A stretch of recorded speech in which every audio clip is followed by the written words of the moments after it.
This is Savannah Hernandez for Action 7 News, here with Enrique Tarrio, chairman of the Proud Boys, and now congressional candidate for 2020 in Miami. Tell us all about that, Enrique. Okay, so I'm running in District 27, Florida's 27th congressional district, against Hillary Clinton puppet Donna Shalala. I decided to run because it's pretty much, one, it's an open seat, and two, as many of your viewers know, I've been banned off of every platform you can think of, from banking platforms to credit card processors. And I'm not a person that likes to sit by idly when those things happen. So I saw a problem in our system, and there's a seat that's available. There's a seat that's available in Miami, and I've been working that district for 17 years. I've knocked on every door in that district about 3 or 4 times now in the past 17 years. And I think I'm the best person in the race to win, and it's actually a winnable seat. It's not like one of these seats where the Democrat has been there for 20 years. She just got in last year. It's historically a red seat. It's what's considered a D+4 seat. So I'm going to be a congressman. So talk to us about your competitor and also what sets you apart from him. From her. From her. My apologies. So I'm running against Maria Elvira Salazar. She ran last year against Donna Shalala and lost. So she thinks that this year something's going to change. Now, the reason why she lost last year in the primary, we're talking about the Republican contender. The reason why she lost last year is she interviewed Castro. She loved to be in the presence of the DNA of Che Guevara. There was a family member of Che Guevara she was interviewing, and she was saying that she was thankful to be in the presence of this person. So she couldn't capture. Miami obviously has a big Cuban community, so she couldn't capture that Cuban vote. She was supposed to win by 4.5 points, and she lost by 6.5. Now my contender in the general election, Donna Shalala, she ran the Clinton Foundation during the time that Hillary Clinton was running for office. So she also was the president of the University of Miami. She ran that to the ground. She ran the Clinton Foundation to the ground too, so she has a history of getting things and turning them into nothing. So that's why I think I'm the best person to run in the seat, because we need to take out these establishment types, specifically these left-wing establishment types, and we need somebody with energy. We need somebody with compassion, somebody that wants to run, that wants that seat, and wants to make these changes. So also my next question, what's the biggest change that you're hoping to bring to the city of Miami? Well, since I'm running for federal office, although I represent the people of Miami, I represent America as a whole and our Constitution.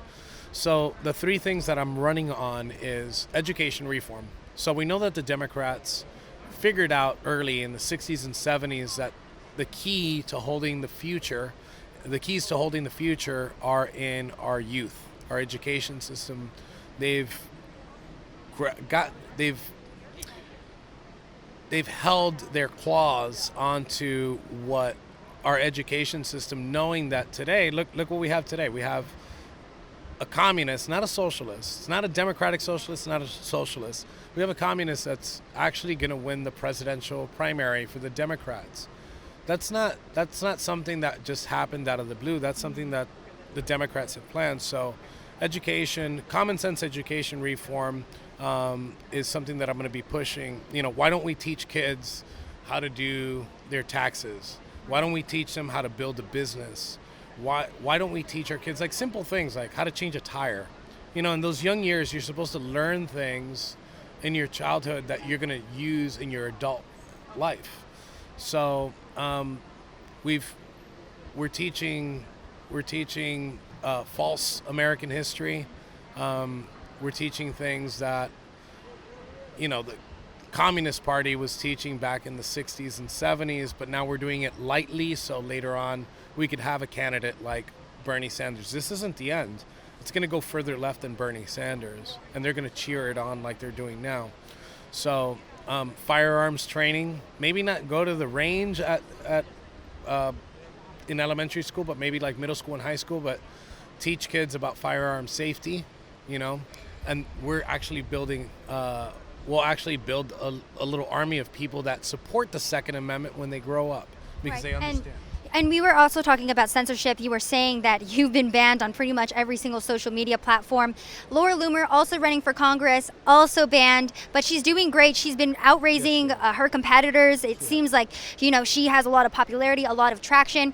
Do you think that social media is a tool that I guess will help or hinder your competitor? How do you think you being banned off of social media will be difficult, I guess, for your campaign? I think it's very difficult for it. There's ways that we could overcome it, just like Laura has and just like I have in recent months. We have to fight harder than the other candidates because they could get their message across in 280 characters like this. Mm-hmm. We have to work at it. We have to be out every day. I go to, when I'm in Miami, I go to an event every day. This is what I'm doing. For the next 10 months of my life, I'm running for office because I plan on winning. But we do have to work. Me and Laura have to work a lot harder than other candidates, that do have social media and are able to reach out to their voters, their constituents, the media. Something needs to happen. So another one of my campaign platforms is internet censorship on social media, but it's not just social media. That's just the tip of the iceberg. I've been banned from Chase Bank. Mm-hmm. I'm on credit card processor number 29 right now.